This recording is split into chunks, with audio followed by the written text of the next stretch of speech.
I'm not going to take much of your time. Dukan fitina daga jahilci, take tushe kauna ta lalaci, shi ke jawo a yi zalunci da matsafa gun neman cin hanci, duka ba wannan a cikin 'yanci. If you can tell me the name of the singer and the name of the song, I'll give you 50,000 kobos now. Okay, education and the development of northern Nigeria, the connection and the disconnection. Let me take you a little bit back into the history of Central Sudan. Central Sudan used to be one of the most prosperous part of Africa. In fact, even well before the Songhai and the, and the Mali Empire, the Central Sudan, what is modern day part of northern Nigeria, Niger Republic, some part of Chad, used to be one of the most one of the places of scholarship in the whole of Africa. And that is why, if you still go back into Katsina, like the Governor Minaret has been standing for well over 700 years. So that means we have scholarship. So what is the disconnection? Where is the disconnection? And what led us into a state of now having over 10.5 million out of school children roaming around our streets, while we are still looking at these pupils that are going around, knowing fully well that they are troops that may potentially be a problem to us. So where is the disconnect? Where, when, and why? Because well before the events of 1804, we have scholars like Walid Amarna, Walid Masani, and a lot of them with a lot of writings. And these are not just writings in books, but they are ideas that have been translated into a lot of things. Just look at the house architecture, how beautiful it is. So what led us into abandoning our already ideas that we have in our books, and now led us into going backward into illiteracy and the issues of unemployment that all have connections to illiteracy and lack of knowledge. So the problem is we have refused to localize knowledge and education. Most of us can only remember a lot of things that we have been taught at school.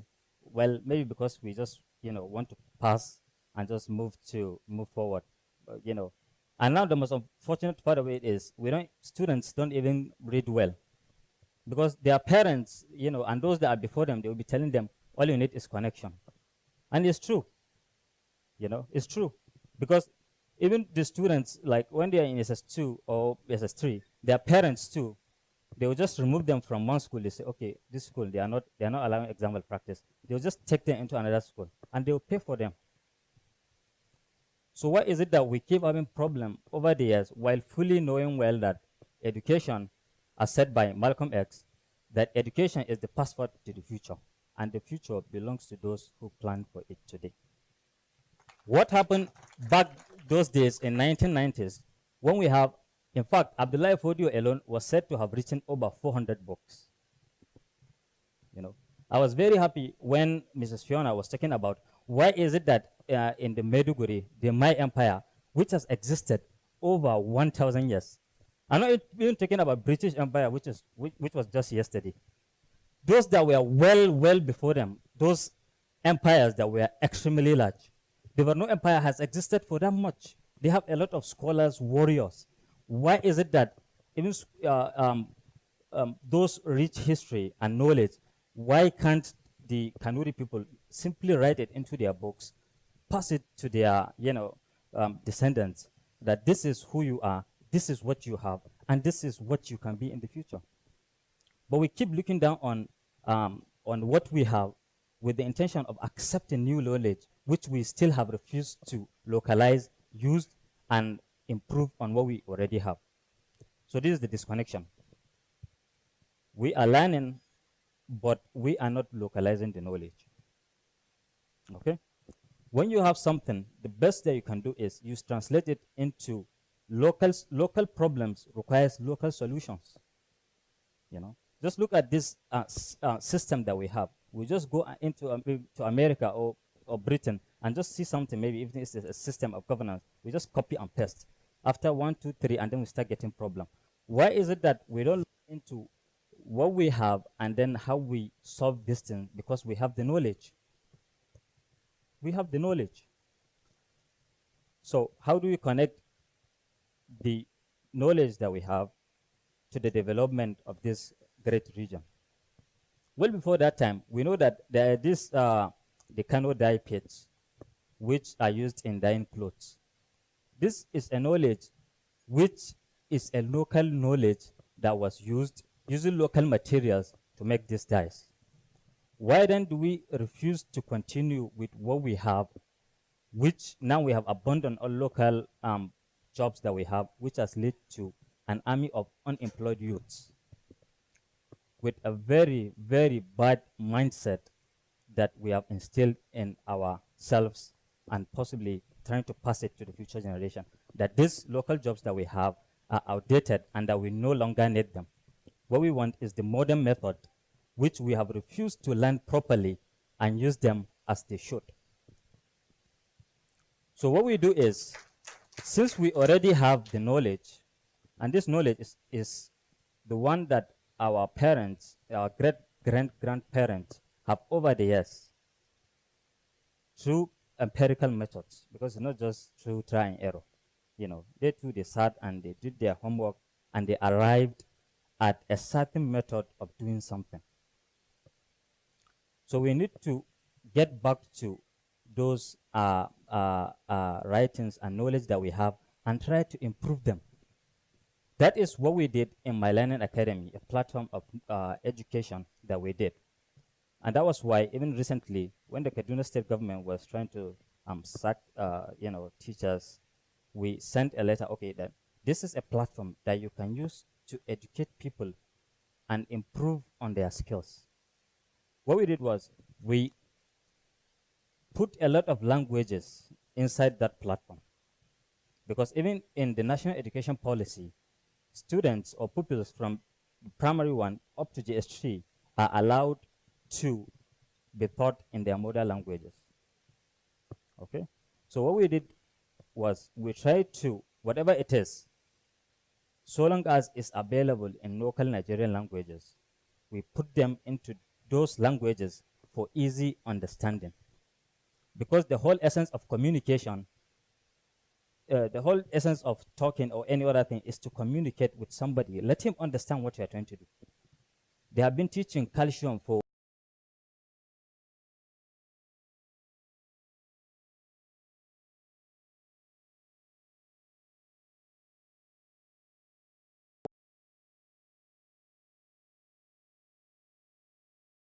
back pain. They'll say, okay, Abash Kanwa. They'll keep, this is something that we know, but we still don't know it.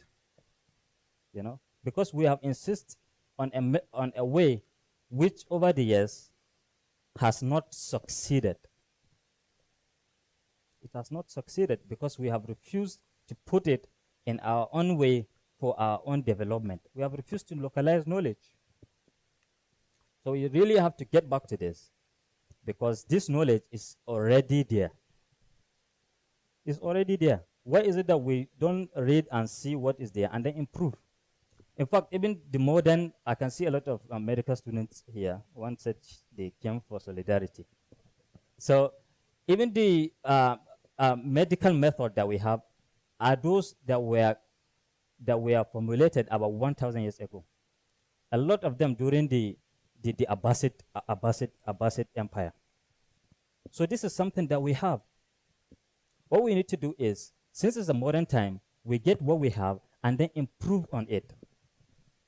Now, if you ask somebody to, okay, Ajeka, now we have maybe a modern way of, let's say, making deca, or what do you call it? Grinding. If that one is maybe use wood, then we can improve on it by making an electronic one using metal, and then we improve on what we have. And then this is something which you are using the knowledge, and then you are converting it into a lot of other things.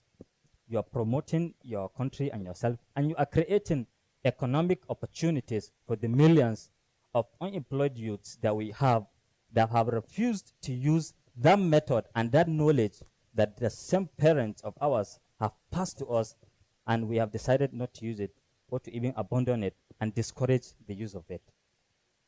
So the connection is, whatever we have to do, we have to, like just the former speaker who, just talked now said, what you need to do is to get the solution to the problem, not only create this, not only create the market, but not only create the product and look for the market, but if you already have a market, then you can look for, whatever it is. So what I'm trying to say here is, if we have a solution, a local solution, then we should think of local problems to local solutions. And this is how you improve, and your ways will also be as accepted as an international standard. You don't always have to follow the trend. You can create the trend yourself. You can create the trend yourself. Why is it that we always insist on what has already been developed without us making any effort in improving what we already have? These things are there. You can check even in the history books. A lot of them that came to this part of the Central Sudan, they made a system and a knowledge that is practical and already in place. How can we just forget who we are in just a matter of 100 years or so? So what will happen to us in 100 years or 200 years to come?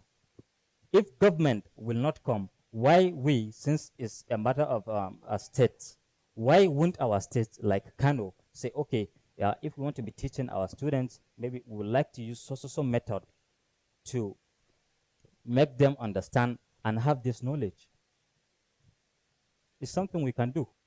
Finally, is how best we can improve on what we have, or rather, what we have within our localities to impact knowledge.